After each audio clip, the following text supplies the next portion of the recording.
വളരെ ഞെട്ടിപ്പിക്കുന്നൊരു വാർത്തയാണ് നമ്മളിപ്പോൾ കേട്ടത്. അവർ മെച്ചപ്പെട്ട നിലയ്ക്ക് കോട്ടയം നഗര നടുവിൽ തന്നെ ക്ഷേത്രത്തോട് ചേർന്ന് ഒരു വലിയ ഓഡിറ്റോറിയവും ഹോട്ടലും ഒക്കെ നടത്തിക്കൊണ്ടിരുന്ന, എല്ലാവരുമായിട്ട് സൗഹൃദം സ്ഥാപിച്ചിരുന്ന ഒരു കുടുംബമാണ്. എന്താണ് സംഭവിച്ചതെന്നുള്ളതിനെക്കുറിച്ച് വിവരങ്ങളില്ല. പ്രാഥമികമായും കൊലപാതകമാണ് എന്നതിനെക്കുറിച്ചുള്ള ഒരു സൂചനകൾ ലഭ്യമാണെന്നാണ് ഇപ്പോൾ വ്യക്തമാകുന്നത്. അല്ല, അത് പോലീസ് നിഗമനങ്ങളിലേക്ക് എത്തേണ്ടതാണ്. എന്തായാലും വളരെ വിദഗ്ധ പരിശോധന നടക്കുകയാണ്. കാരണം വിരലടയാളം, അതുപോലെ തന്നെ ആയുധങ്ങൾ, ഇത് സംബന്ധിച്ചുള്ള ചില സൂചനകളൊക്കെ ലഭ്യമാണെങ്കിൽ പോലും അതിൽ വസ്തുതകളിലേക്ക് കടക്കേണ്ടതുണ്ട്. അപ്പോൾ എന്തായാലും കുറച്ച് സമയത്തിനകം അതിൻ്റെ സൂചനകൾ ലഭ്യമാകും. കാരണം അദ്ദേഹവുമായിട്ട് ബന്ധമുള്ള ടെലിഫോൺ നമ്പറുകൾ, മറ്റു കാര്യങ്ങളൊക്കെ പരിശോധിച്ച് കഴിയുമ്പോൾ വ്യക്തമാക്കാനാവുന്നതാണ്.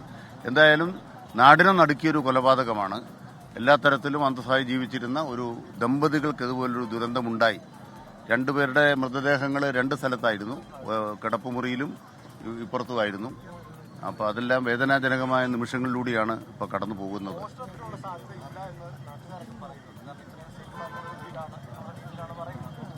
നമുക്ക് നിഗമനങ്ങളിലേക്ക് എത്താറായിട്ടില്ല. കാരണം ശാസ്ത്രീയ പരിശോധനയിലാണ് വസ്തുതകൾ പുറത്തു വരിക, ഉള്ളിലുള്ള കാര്യങ്ങളെക്കുറിച്ച്.